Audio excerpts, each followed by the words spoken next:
Welcome back to the Staffing Playbook podcast, where we dive deep into the strategies, insights, and real-world lessons that drive success in the staffing industry.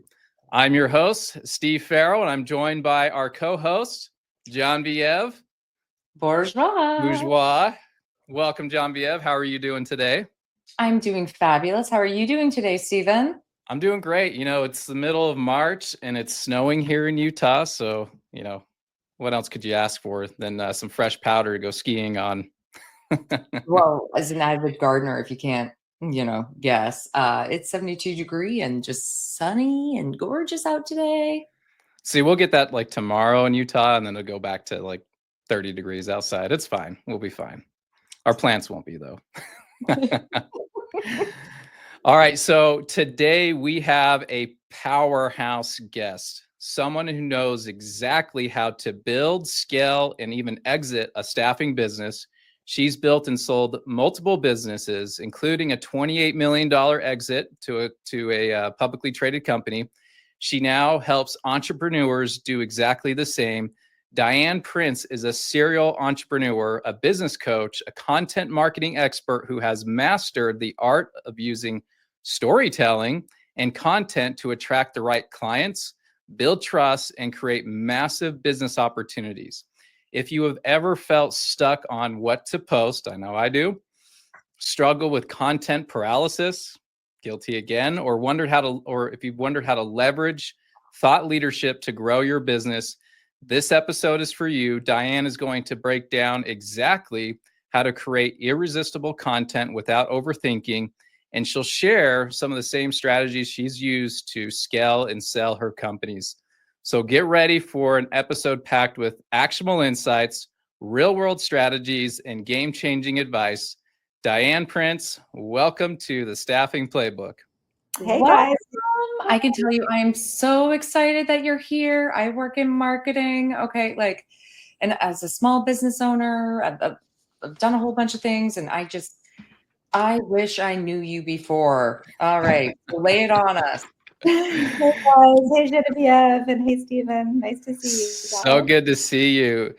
Diane, I met you a couple of weeks ago at Dan Morey's Staffing Sales Summit. And, we talked about you in a prior episode, getting ready for the Sales Summit, really impressed with your resume. But one thing that impressed me more than anything else was your stand-up GPT during the happy hour mixer. That was just hilarious. It was brilliant. How did you come up with that? Well, I've always wanted to, I've always wanted to be a stand-up comedian, but I never did. I went into staffing.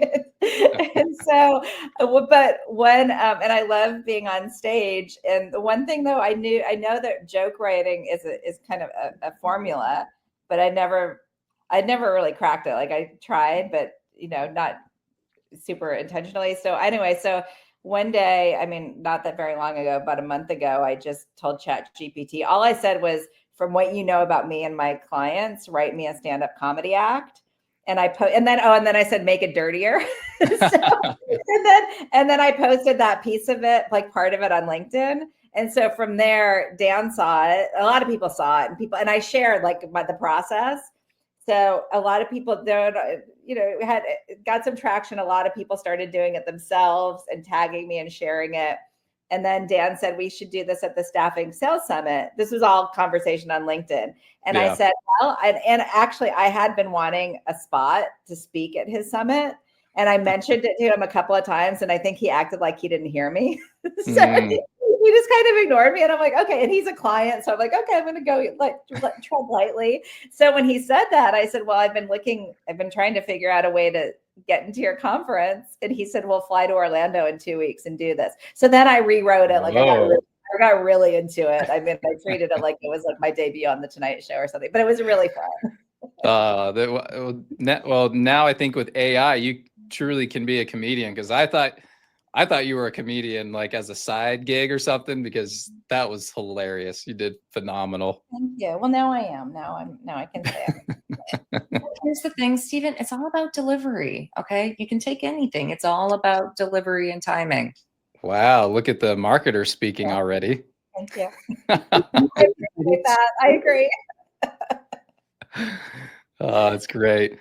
Well, Diane, I hope I didn't ruin your intro. Did I miss anything introducing you? I know it was perfect. And by the time that the listeners finish with this episode, you will not have any analysis paralysis or like writer's block when you're writing your content. So I'm going to tell you how to do that. Well, today's topic, for those of you that may have missed it after that awesome intro, today's topic is how you can create irresistible content without thinking about what to write next. I may have slaughtered it, but irresistible content. Diane's going to teach us, take all the thinking out of it. This is the Staffing Playbook. So we are going to just grill Diane on her strategies, on the playbook. So if you're listening in, take notes. If you want your marketing team to listen to this, tag them in the comments or send them a link, because Diane's going to drop the playbook today right here as a gift to our audience. So Diane, are you ready to get started? I'm ready. And you guys are slick. I love your special effects. Working on it. Thank you.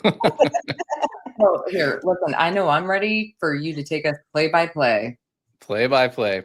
All right. So first question, you've built and sold multiple companies, including staffing companies. In some of your most recent, companies that you've led, how did content play a role in growing your business? Yeah, I'll say like content, my business now, and I have a couple of businesses. One is, as you mentioned, coaching business owners, staffing and recruiting agency owners. And then I also have a virtual assistant agency where we have offshore people who do anything basically that you don't do in person, that doesn't need to be done in person. And so content with this business has been, ever since I learned these techniques I'm going to share with you, that's what's I used to do cold email outreach, and I got all my business through that. I write a pretty good email using these techniques. When I really started being intentional and using these techniques on LinkedIn, I get at least 5 incoming leads every day. Wait a minute. You were successful with cold email outreach. Do we need to do a completely different podcast episode for this? It's pretty funny. People would answer my emails and say, I never respond to these, but I'm responding to this one. Yeah. So that was really my thing. But then I started, once I started marketing, that was a huge game changer. And I don't even do cold email outreach anymore, even though it does work for me. It has worked for me really well. Mm-hmm. I've got to pick your brain on that later. We'll take that offline. Yeah. Totally. Well, no, I'm sorry. I read all about you. Stephen had the pleasure of meeting you, and now I'm incredibly jealous. But okay, so when it comes to now that you've gone and moved into a different type of content and you've gotten out of the whole cold email, reach out, okay, is there a specific moment or a time or just when your brain was wow, okay, what I'm doing now is actually driving in real business growth? Is there anything that sticks out in your mind?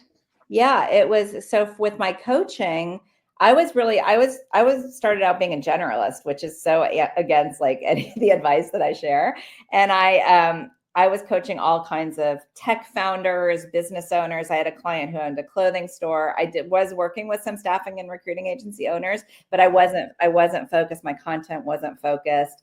And then once I hired my own coach, and he's like, why are you not focusing on recruiting and staffing agency owners? He's like, you've got more experience in your pinky finger than these other coaches. So I was like, okay, let me try that. And that's once I really niched, I got it. That was game changing. And then that really allowed me to write this super specific content that really speaks to people.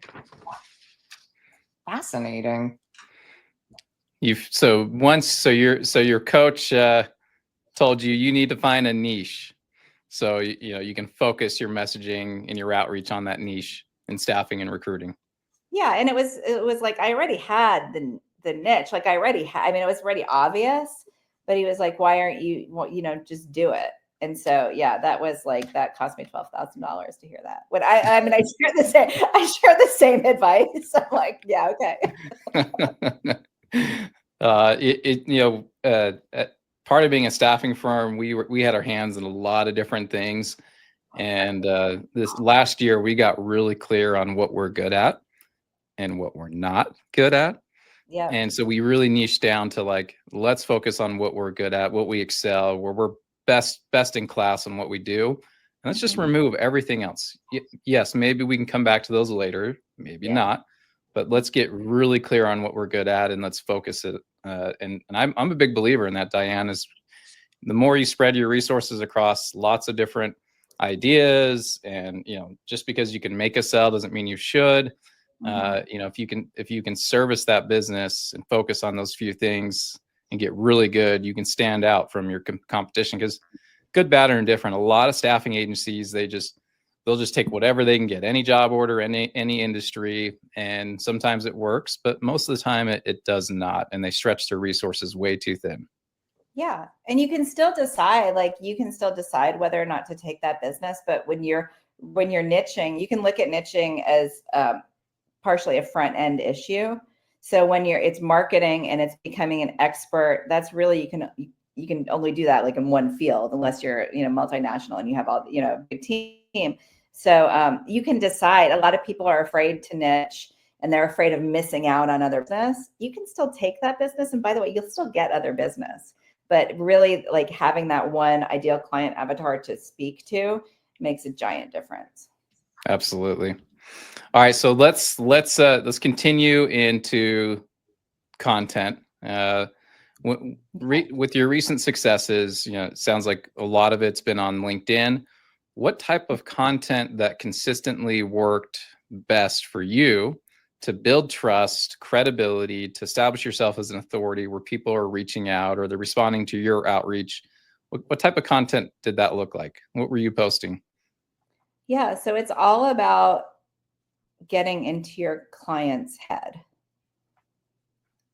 So it's not about sharing necessarily like what, and that's where, when you're not like, you're sitting, most people will sit there and try to figure out what to write about when it's really all right in front of you when you just look. So what you want to do, and so when I got really niche, and I used to have a hard time being consistent on LinkedIn. And, I'd like go to bed at night thinking, maybe tomorrow I'll start being consistent. And then when I finally niched and I started writing the content that really spoke to my direct audience, that's what made a huge difference. So, and what I mean by that is you want to find out, so it's called, you can call it voice of customer.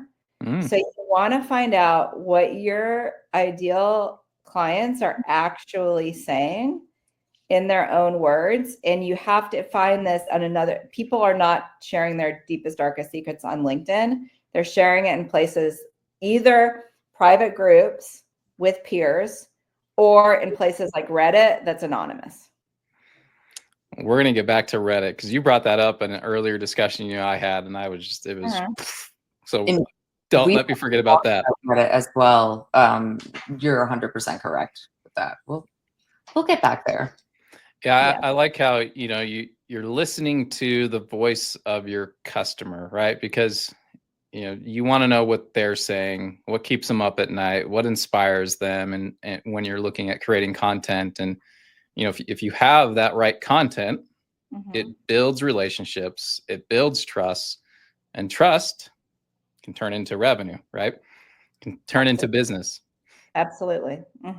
Yeah, because if people feel like you understand their problems, they're going to think that you're able to solve their problems. That's right. Okay, that's a great point. Yeah. Genevieve, you got a question? Oh, I've got a million questions, but we don't have enough time for that today. So I guess I'll go hop into my next question. All right. So many businesses and their owners are just struggling with what to actually post. How do you help your entrepreneurs create content without them getting just stuck in the idea and just paralysis? I mean, I know I work in marketing. And there are times I'm like, oh, I can bang out content like it's nothing. But then there are times when I'm like, and I'm stuck in that paralysis. Mm-hmm. So Yeah. what would you do? So, and I'll share with you what I did. And what I recommend is to start out with, set aside a block of time. Maybe it's 2 or 3 hours. It could be on a Saturday where you're going to write 20 posts. Okay. This is how I started out, like 20. So I'm going to have a post for every weekday for the next 4 weeks. And so, and then, okay, so here's an example. So I took Steven's tagline on LinkedIn. Okay. So this is the type of approach I would take. Okay. So I put I copied and pasted part of your tagline. You did? Into Reddit. Yes. No kidding. So what I put in Reddit was logistics. Can I share? Am I? Yeah. If it'll let you share the screen, go ahead. I don't Be a see the present button. Oh, present. Okay. Yeah. I'll show you guys. Let's see. Okay, I'm not Drum sure. roll, ladies and gentlemen. Let me, okay, oh wait, here. Okay, yep, here we go. Okay, you can see, okay. So I took from your LinkedIn, I just copied and pasted logistics and manufacturing leaders solve workforce challenges. So I kind of copied, deleted some words. Okay, so here you go. So this is what I would do to start out with. And then you're just looking to see, and it might not be, your industry. I don't, so you basically look at, so I'd sit there, and if I have this block of time, so say I set aside these 2 hours, what I would do if I were you, look at this, and then I would just click on some things. Okay. And then get ideas from here. Okay. Like this is actually perfect. I mean, just as an example, I know companies where it's like hell working as a woman in SCM. Okay, so if that's something that resonates, and you'll know what's going to resonate. But basically, so you take things from, like, this stuff is gold, because this is actually what people are talking about in your field. So then it could be, let's see. How to transition, but you probably want to look, I'd look for things that your hiring managers would be interested in, or, you're looking at candidates. I typically, I think if you want to make content typically for clients, at least now in this economy, right. Sometimes it's something you want to know, like if you need more candidates, then you'd focus on candidates, but like something like this, like, working in supply chain is very cutthroat. There's 100 comments. There is gold in here. Okay. So this is one technique, is you take things from here, and I guarantee you, if you are a specialist in this niche, you will find things to talk about and use some of the same exact words that these people are saying. Diane, we could end the podcast now. That was informative. That was really good. Gold, diamond, platinum. Okay, like just top tier. Yeah, it's interesting. Go ahead. I was just saying, like, you want to find, you mentioned this earlier, like, where does your audience congregate? What are their pain points, their challenges? And so you literally just went and found them. You just went on Reddit. You used just a small example of my headline on LinkedIn, because I service this industry. And you just found a whole bunch of threads that are actionable, that we can take and speak their language now in our upcoming posts and ads and things like that. Yes. And when I first started using this technique, I was using, there was a group of women in tech. They since closed, but it's called Alpha. So I went on, when I was business coaching all kinds of clients, I just went on there and I searched anytime somebody asked a question about startups, whenever a founder asked a question about their startup, I answered the question. And then I would share, oh, by the way, I also coach, and I got so many, and people would, like, the person who asked the question always booked a call, then other people booked a call, so that's another example of, like, what you could also do on Reddit, but you find the closed groups that your clients are in, because that's where they're really sharing. People aren't sharing their problems on LinkedIn. Right. and then you become, and you can also start answering the questions here. In Reddit, you can answer some questions there. Reddit's a little harder though, because you can't, I mean, you could put your link or whatever, Sure. but you start becoming, so when I was doing that on Alpha, and then again, like fill in the blank wherever your people are talking, the moderators started referring me because I was showing up consistently. And I had my virtual assistant check different places every day. Like, what are things that I could answer? And I was answering and showing up consistently, answering the questions, so that in a few months in, it got to be when people were asking questions, the moderators tagged me and they were like, Diane Prince will know the answer to this. So you just became an authority overnight. Moderators are now tagging you to answer questions. Yeah. Yes. And there's a lot of benefits to Reddit just because of like SEO purposes. You can do so much on there for free just by putting in the time. Okay, putting in the time, putting in that effort, and you get ranked higher. It's fascinating. Sorry, I'm just like, I can do you all day. Thank you. Yeah, and then when you start doing it, like then you say you have a whole month of content, then what happens is people start messaging you questions. So that's what happened to me. I just started and people were like, and some of it I thought was, I don't know, is anyone going to read this or whatever? People were messaging me, I'm obsessed with your content. And then they started asking me questions. So now my team, actually, we keep an entire bank of voice of customer. So I have a huge spreadsheet of all sorts of questions. And anytime that you're doing a client intake, you're gonna get voice of customer. Anytime that a client the one part on LinkedIn that's great to use voice of customer is where they've given recommendations, because then in their own, so a hiring manager giving a recommendation, you look at their given recommendations and you see exactly what they value, what are in their own words, what do they say about the person they're giving the recommendation for. So there's so many different ways to actually get in the head of your ideal client. So you don't have to think about it. You don't have to decide what to write about. It's all right in front of you. That's what I was about to say. It takes the paralysis out of it, the creative thinking. I mean, that was a creative idea that you just shared with the entire world. And so now it's like, I can just go and get my questions answered on Reddit. Go search what's my audience talking about, and then engage with them, become that authority.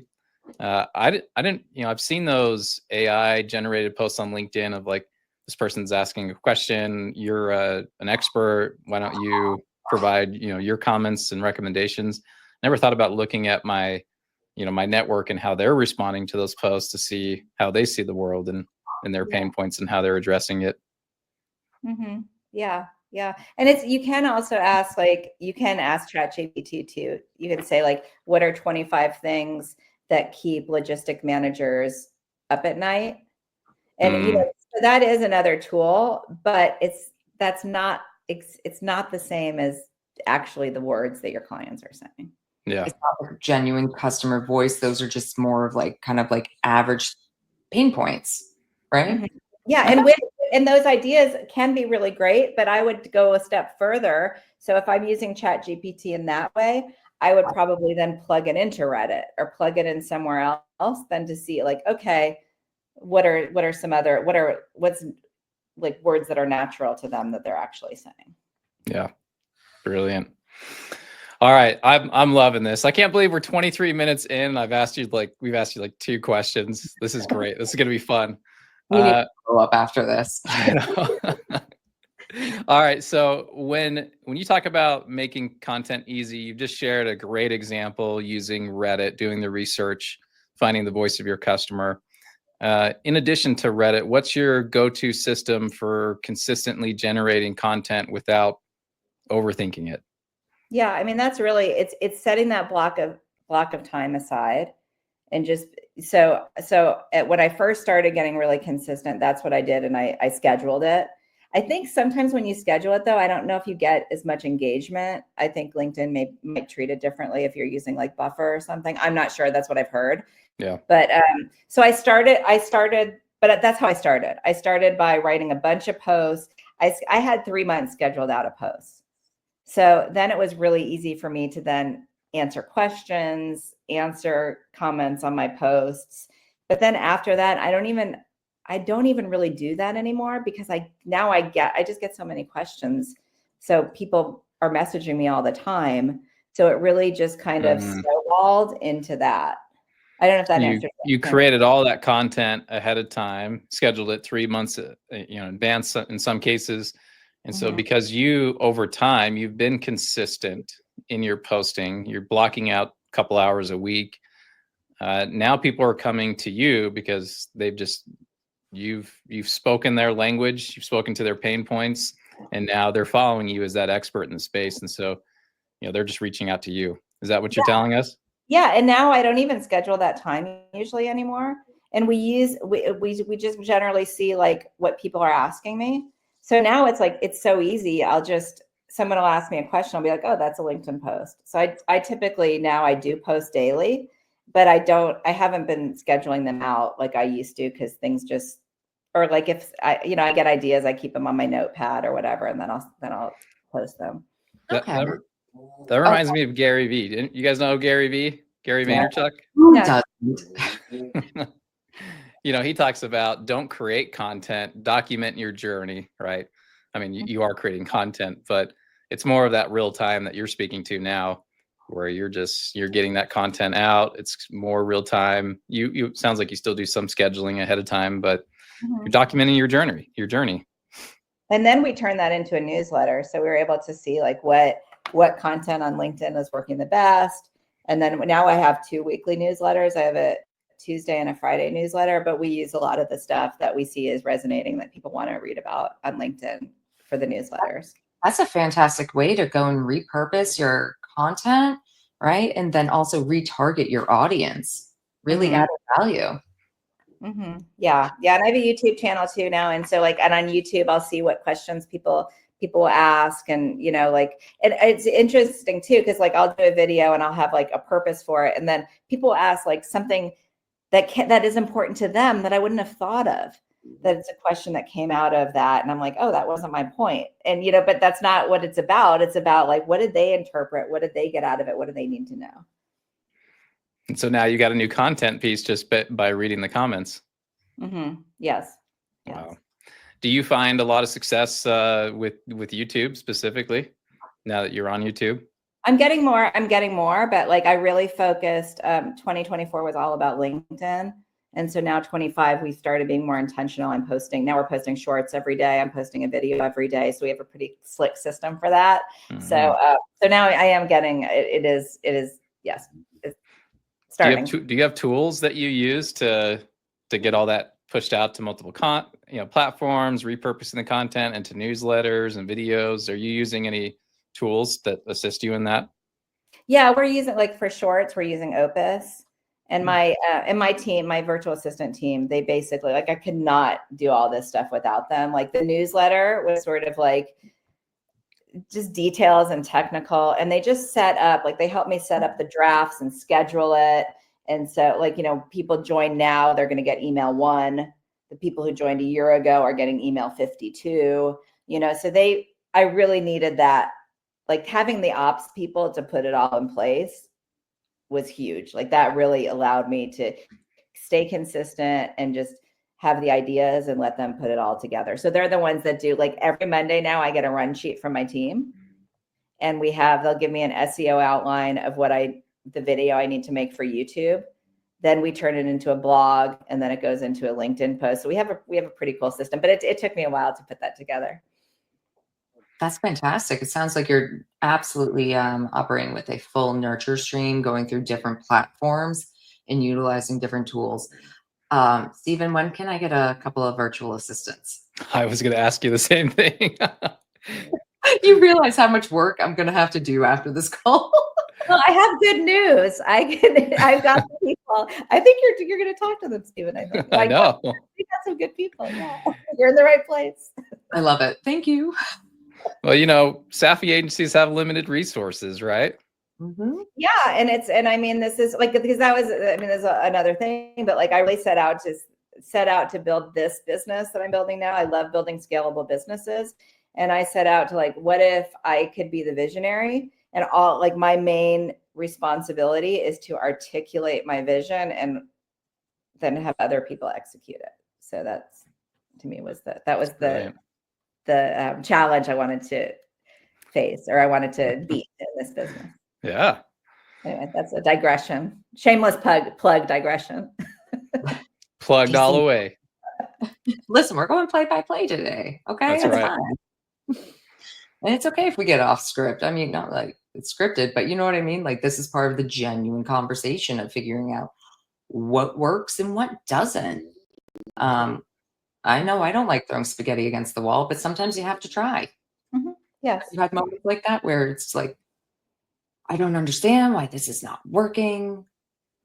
And then you just tried anything, and has anything actually stuck that like was completely different than what you expected it to? Yeah. I mean, some posts I think are like super brilliant. And then no one says it, it's like, I don't get a lot out of it. One thing was, I was like, okay, so what should I post today? And somebody just asked me the simplest, somebody had messaged me, and it was like beyond, I think he said like beyond a laptop ATS. And he said one other thing. Oh, and a phone. What do you need to start a staffing agency? I copied and pasted that. And that was my most viral post. Like that's another thing that you want that works really well. Our post where people will have opinions. Because I had over 200 people commented with opinions. So that's another really good, like those open-ended questions where people are going to want to share their own knowledge. That also gets a lot of traction.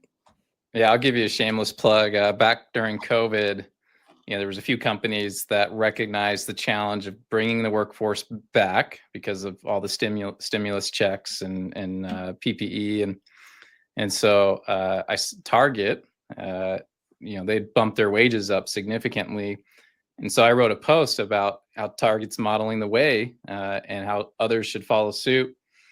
It was a polarizing topic for whatever reason at the time, so polarizing that LinkedIn actually messaged me and said, we want to highlight your post as part of our top 5 news articles for the day or for the week. And I'm like, all right. But yeah, I made a lot of friends and a lot of enemies based on that post, but it was polarizing, and it got, tens of thousands of comments, and got a lot of exposure there. That's great. Yeah, I love that. So, speaking of, I mentioned a minute ago when Genevieve said she wanted a personal assistant or a virtual assistant. Staffing agencies are, we have limited resources, right?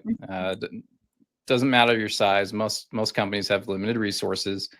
What's the simplest way to create content that attracts clients or maybe candidates when you have those limited resources?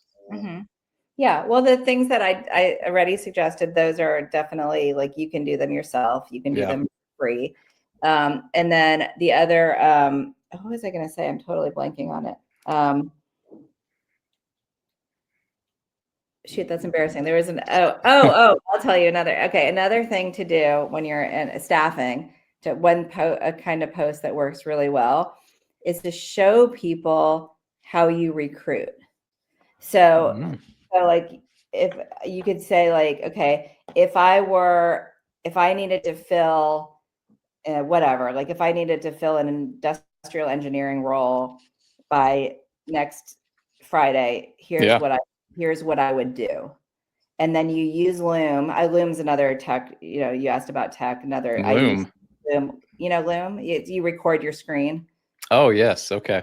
Loom is great. Like that. And so those are some of the original posts I started doing. Like mine were, if I needed to get a new recruiting client this week, this is what I would do. And I've also shown, showed this is exactly how I got a $5 million contract. And I showed the screenshots of all of the conversations. And then I had my team blur out the personal details. Right. But actually showing. So if you said like, okay, if I needed to place whatever, if I needed to place a forklift driver by next Friday, here are the steps that I would do. And you show the screen and you show exactly what your process is. That works really well too, because people are like, they know what they're like, he knows what he's talking about, or she knows, like, it's like they see your expertise. You're not just like, oh, hey, I have this role or whatever, or, you know, hey, this is what I think about AI and recruiting. Nobody cares about that. But if you show them, this is actually how I did it. And if they want to do it themselves, fine. But your clients are probably not going to be the DIY people. They're going to be like, okay, he knows this stuff. I'm going to hire him to do this for me. This is really complicated. I'm obviously not going to do this myself. It's fascinating how he does it. I'm going to hire you. That's been working really well for staffing agencies. So sharing your expertise in the ways how you're doing it, demonstrating value, but also it's like, that's really complicated. We're just going to have you do it for us. Yes. Okay. Yeah. I'm game. Yeah. Wow. Yeah. I like that, because you're showcasing your value to those that understand it, and they're going to apply it and run with it, which is great. But then, you know, your prospective clients or current clients are seeing your expertise and going, wow, like, why do I need to figure it out? Like, Diane's already figured it out. Let me call Diane and just have her do it. Obviously she can. She just demonstrated it. Yeah. And it's interesting. Like what hiring manager, like engineering manager wouldn't want to see, like, exactly how somebody's going to find a Java engineer or whatever. I mean, it's interesting too. Like, oh, how do they do it? Like, let me just see. Yeah. Yeah. That's really fun. Do you just do a live stream all day when you're working? No. Well, you should. On average, it takes about 37 hours to go and hire one associate. So, I mean, you got to keep that in mind. And so, like, maybe actually taking some of that industry knowledge and throwing that out there as well, because that also adds to like labor costs. But I mean, just having that great demonstration, that visual, here's what we do, this is how we do it, blank, blank, blank. And then it's like, oh, I don't know, full disclosure, it does take roughly 37 hours. That's great. Yes. I like that. That's awesome. All right. Well, I know storytelling is a big part of your approach. You're a great storyteller. Obviously, you've shared some great stories already. And when you did your stand-up comedy, you're a great presenter. And so I want to know how staffing professionals, you know, whether they're in sales or recruiting, or they're an entrepreneur or a business owner, how did they use storytelling to build trust and engagement? Yeah. So, well, the other thing that we haven't discussed yet that's important in using these techniques is also using your tone of voice. So you're getting the voice of customer and their, like, what they're asking and their words, but you're also going to apply your own personality and your own tone of voice. I have an exercise on this. It's like, if you go out, maybe we'll share my link tree. There's a finding your tone of voice exercise. So that's one of the things, because in an industry that is heavily commoditized, and sometimes there's not really that much difference from one staffing company to another as far as like on the outside, like what the services are that they provide. So using your own tone of voice and being real is something that I find that people seem to crave. And it also works better, like it works better with Google, because Google can tell if things are just generated by AI, or if you're actually like, it's like actually saying it yourself. And also you have the credibility and you have the stories, because Google likes that when you can share your own personal stories. So I think storytelling, people like to hear stories, but they also want to hear themselves in your story. So it goes back to like making it relatable. Like when I did the ChatGPT comedy, I'm like, wait, this is like, being a corporate comedian is such a great gig, because it was so easy to say things that people relate to. And then I realized too, like I thought about it listening to the other speakers who were not doing a comedy act, but when they said something that everyone related to, people still laughed, even though it was a joke. So I was like, it's all about that like relatability, where people are like, yes, I see myself in that story. Yeah, like you're one of your opening line in the stand-up comedy is, you said, you know, my career, I love reaching out to people who hate being reached out to, or something like that. It was just, you know, the premise of that. It was so hilarious as a salesperson. It's like, I relate to that. Like, I love reaching out to people those people don't want to hear from me. I said, I'm addicted. My name's Diane, and I'm addicted to messaging people who don't want to hear from me. And people loved it. Like, they just, because who doesn't relate to that? Who's in sales? That's right. Yeah, and putting the customer or your prospect, your audience, letting them, see themselves through you, right? It's that hero's journey. People love a good transformation story, right? Where it's that hero story where you're up against the impossible, you're ready to quit, and then you find that one thing, right? And you roll with it, and then there's lots of other challenges and obstacles, but you come out as the hero. And people want to be the hero in their own story, and if you can help them see themselves be the hero in your story, I think you've got them, right? Yeah. And experience, I mean, also like experience is something that can't be, and I know people don't love to hear this if they don't have the experience, but that's part of it too. And everybody has different experiences. So really tap into things that are real for you, because people can tell. Mm-hmm. Yeah. So genuine authenticity, way better than AI. Stephen, remember that. Dang it. I'm still a fan of AI. I am still a fan of AI, but like for that skit that I did, I spent, because the first one was like more totally ChatGPT, but then when I had that opportunity to do it in person, I spent a lot of time talking back and forth to ChatGPT. I don't like this. Why don't you talk about this, or this happened, incorporate that. So use ChatGPT or AI, whatever, as a writing assistant, but you have to have your own tone of voice. I'm looking at Stephen on that. Hey, is it wrong that my new therapist his name's Chad, which is Chat GPT? Yeah. Is that wrong? Mine is too. Full on. So my personal Gmail, full on. You'll see things like, he hasn't called yet. What should I do? That's good. Full disclosure. All right, we've got so many more questions. I know we're coming up on time, so we'll ask just a few more here.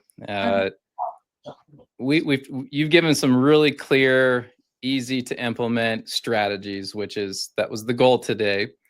Now let's talk about some of the common mistakes, when it comes to content that you see business owners, entrepreneurs, people in staffing make, and how can they fix that? Okay. This one's easy to answer. Okay. One common mistake is just boring, like just posting your jobs on LinkedIn. Nobody cares. Boo. We've got this great opportunity, blah, blah, blah. Okay. That's one thing. The other thing is being in an echo chamber, talking to other recruiters. If that's not your client, because I know people who have over 100,000 followers and they are not getting any business from it, because their client are not recruiters, but they're all talking to each other. Okay. So that's a big mistake. Another mistake is it's fairly easy for recruiters to get huge followers because of job seekers.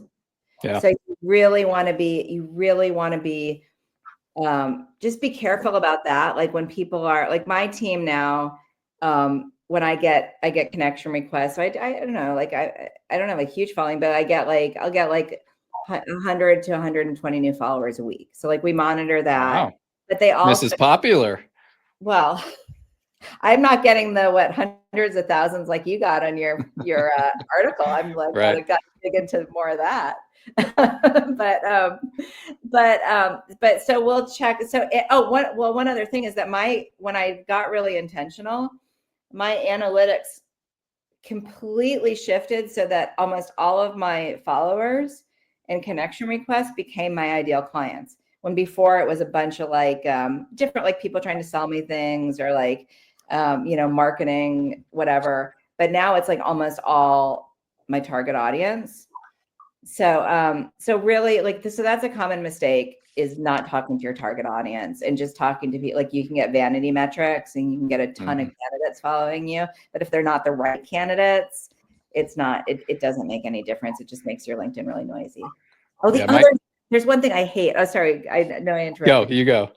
Okay. The other thing that is so cheesy is when people are in like pods, and I'm sorry if you're in a pod, but like people be like in a professional group or something with other like business owners, and they all agree to like comment on this like pod. It might work. I just think it's super cringe because you can tell I'm like every single person that's, I don't know. I think that's cringy. So. Oh my goodness. Because I was like, ooh. And as soon as you said that, I was like, oh, that's cringeworthy right there. Ooh. Okay. That's cringeworthy. And on top of that, I think I actually mentioned this in like our previous podcast. Do you know how many weird LinkedIn messages I have from people asking me for random things? And I'm like, I don't even open it. I know you're just trying to sell me something. And it's like, what was it? Hope this email finds you well. Like, so Stephen and I, we were talking about that. But I love the fact that you mentioned that just be intentional and really actually, it's like not all connections are good connections, you know, like especially vanity metrics, they're not worth it. Right. Yeah. And my team looks, so they go through my connection requests. And then if they're not an ideal client, they can follow me, but we don't accept their request. And then another thing, this isn't content writing, but one thing that's really worked well once I had the content out there and people were following me and reading my content, everybody that when profile viewers is a huge source of, I get a really high conversion on this. So when people are looking at my profile, my team looks at that also and sees if they're an ideal client. And then they get a message, hey, saw you view my profile. Were you just curious or do you need help? That works really well. That's super smart. Is that why it took you like a month to accept my request, Diane, on LinkedIn? Because you get 150 a day. Oh, we'll talk about that offline. No, I'm just kidding. I'm even intimidated to even try to add you at this point. I'm just, oh. It did not take that long for me to accept your request. I know. I'm just kidding. I don't know. I can't remember how long. I'm sure it was pretty instant because you saw my face and you're like, oh, he looks interesting. I think I even waited like a year and a half to add him. Like, I'd love to just. That Stephen guy. You go up on LinkedIn one time, okay? So we got to ego check him. You do, yeah. And Mike Burberry, I'm not saying, I might be saying his name wrong. He was at the summit. Him and I hashed it out about number of followers versus like your audience should be following you, and that doesn't have to be that big. So that was fun. He helped me see a bigger picture, which you just explained. It's not just about how many followers you have. It's got to be your ideal audience following you. Yes. Quality over quantity. That's right. All right. If a staffing firm is just starting with content, right? This is a big part of the discussion today. It's around content. What's the one type of content they should focus on first? Like if they're just starting from scratch, they've done the static posts maybe once a month from their corporate page. They're listening to this podcast and they're listening to you, Diane, and they're going, ooh, like we got to do something different. Where do they start? Like, what's that one thing when it comes to content they should start with? Yeah, we'll do it from your personal page, not your corporate page. So that's another common mistake. Nobody really engages with corporate pages. It's just, I don't know. So that is a common mistake. I mean, you can do personal page, but and then figure out where your clients are talking, and just schedule out, write 20 posts, answering their questions, and just start with that and see what happens and see what resonates. Okay. That's good place to start. So write 20 posts, get them all put together. And then what you can do to kind of boost that engagement, say you're going to post at like 7:15 a.m., go on LinkedIn about a half an hour earlier, start engaging in other people's posts, and then post yours, and then keep on engaging for like about another half an hour after that. That's really good. Start where you are. Use what you have, right? Do what you can. I like how, if you can get a group of postings, 20 put together, it takes you a couple hours, and then you've got enough content for the next couple of weeks. Yes. Then you kind of then you can go on and answer questions and answer comments and things like that. Yeah. So I've challenged my sales team to do just that. And, some of the feedback, they're doing it, but it's hard. And they're just, they're saying they don't have enough time, right? They're trying to make time, but, what do you say to, people like myself that don't have enough time to post? Well, I mean, I don't know. It is a decision to what were you going to Shouldn't be Well, happy with. so when I was previously a recruiter and I worked in sales with the company I was working for, they would actually go and schedule out corporate posts, but it all went through our personal LinkedIn profiles. And that probably could be the best way of doing it. But the thing is, here's going to be the problem. If they're not going in there and engaging and interacting with other posts, I mean, like, do you think if we went and did that extra step on the marketing side to go and help out and it just automate things, but do you think it would actually even be worthwhile if they're not going to commit time every day into, sorry, my poor dog, he's just very loud. But do you think if it's even worthwhile for us to go out of our way to do that if they're not going to interact? It's probably better than nothing. Okay. And especially like if you're getting some eyeballs on it and you're writing it anyway. So I mean, it doesn't sound like it's going to be much more an extra lift. So I think it's better than nothing. But like if I were really going to intentionally create a LinkedIn strategy for my business, I would probably have it like individualized for each recruiter, because everybody's different, and it depending on what you're like, if they're 360, if they're doing sales, like it would depend on what they're trying to accomplish. Mhm. But yeah, I mean, if I was really going to do it, I would give them the training. But it's whatever you're when you said that about the time, not having the time. I mean, that's like, I hear people saying, I don't have time to sell. Well, that's the lifeline of your business. Like, if you don't have time to sell, you're not going to have clients. Your pipeline can dry up. So it is making the time. Well, I And mean, then have your coffee in the morning, have your phone, go out and just start taking a couple of minutes. And that's why I like to do that, like Saturday example, like the 2 hours on Saturday. Like time blocking can work really well when you're you have an outcome attached to it. So you could say like, and I mean, and if you're asking your team to do it, you also can't be pulling them into meetings every 5 minutes. You do have to give them the space to do it. So, You're right about that. No. You do. You need to give them the time to block. That's a great tip. I'm going to take that back to the team. Yeah. We're canceling our meeting. We'll post on LinkedIn. Let's have a meeting about this. Let's have a meeting about our meeting.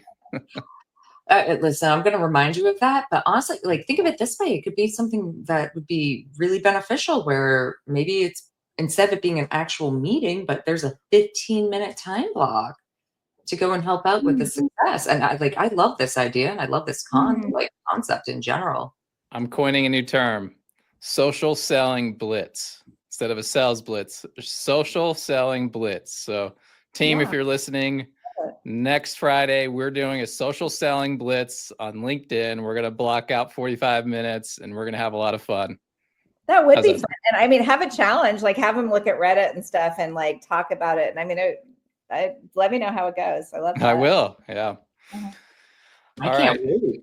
So we've gone way over time. You've been awesome, Diane. Is there anything else that you want to share with the audience today we have not covered? Any last minute tips?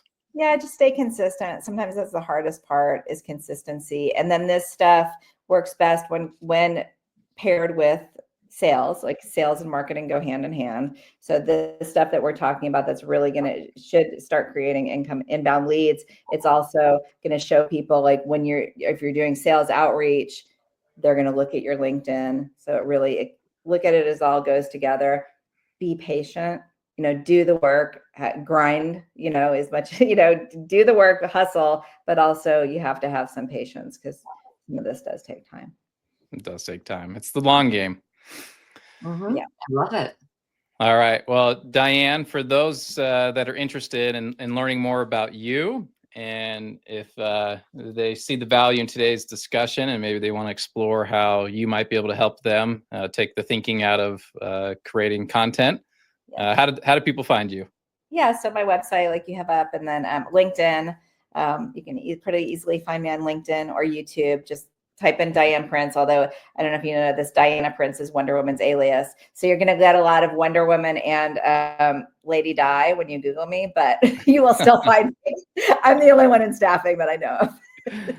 You know, I Googled you and found you on the Marie Osmond show Oh, I was from on the 10 years ago. I thought that was really cool. Thank you.